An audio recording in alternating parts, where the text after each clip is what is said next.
Dans cet exercice, on nous dit que Julien a un moteur de résistance 20 ohms et qu'il souhaite alimenter ce moteur avec un panneau photovoltaïque.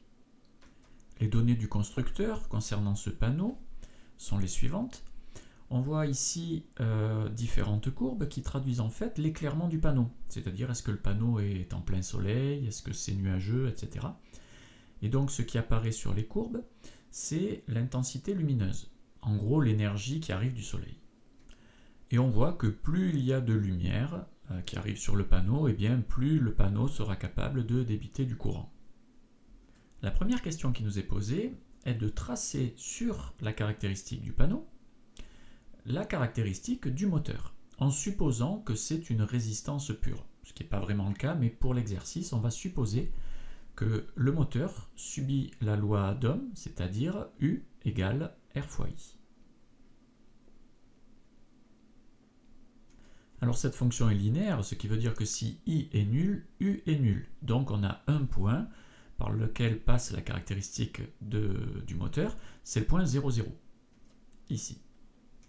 Et on peut, pour tracer la caractéristique, eh bien, chercher un deuxième point. Alors par exemple, si on prend pour I 1 ampère, eh bien, on va trouver une tension de 20 fois 1, c'est-à-dire 20 volts.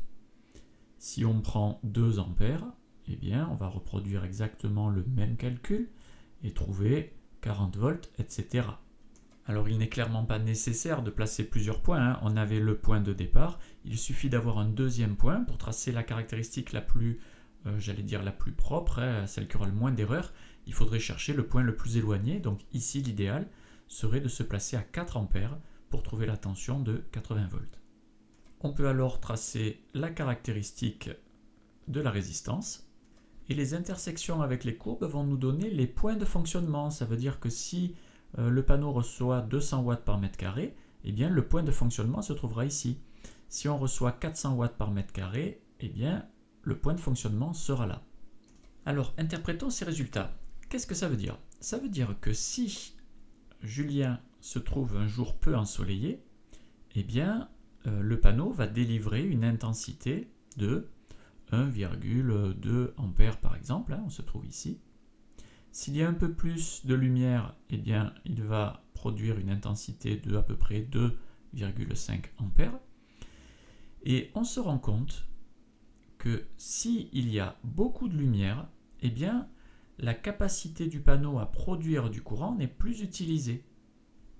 Là, si on compare les trois intersections qu'on a ici, on se rend compte qu'il y ait énormément de lumière, 1000 watts par mètre carré ou 600 watts par mètre carré, et bien dans tous les cas, l'intensité produite sera environ égale à 3,5 ampères. Pour optimiser son panneau, il vaudrait mieux qu'il puisse utiliser et obtenir avec ce panneau une intensité maximale. Et on se rend compte que pour que ce soit le cas, il faudrait que la courbe vienne passer par un point qui se situe par là, environ. Et donc pour un fonctionnement optimal, il vaudrait mieux qu'il dispose d'un moteur de résistance qui est la caractéristique que je viens de tracer ici en rose. Alors cette caractéristique en rose correspond à une résistance qui vaut, d'après la loi d'Ohm, le rapport U sur I, une tension de 50 volts. Pour une intensité, on a ici un peu plus de 6 ampères, on va faire un calcul approximatif. Ce qui nous donne une résistance environ de 6 ohms. Voilà. Donc il faudrait que son moteur ait une résistance un peu plus petite, environ 3 fois plus petite, pour réellement pouvoir utiliser ce panneau.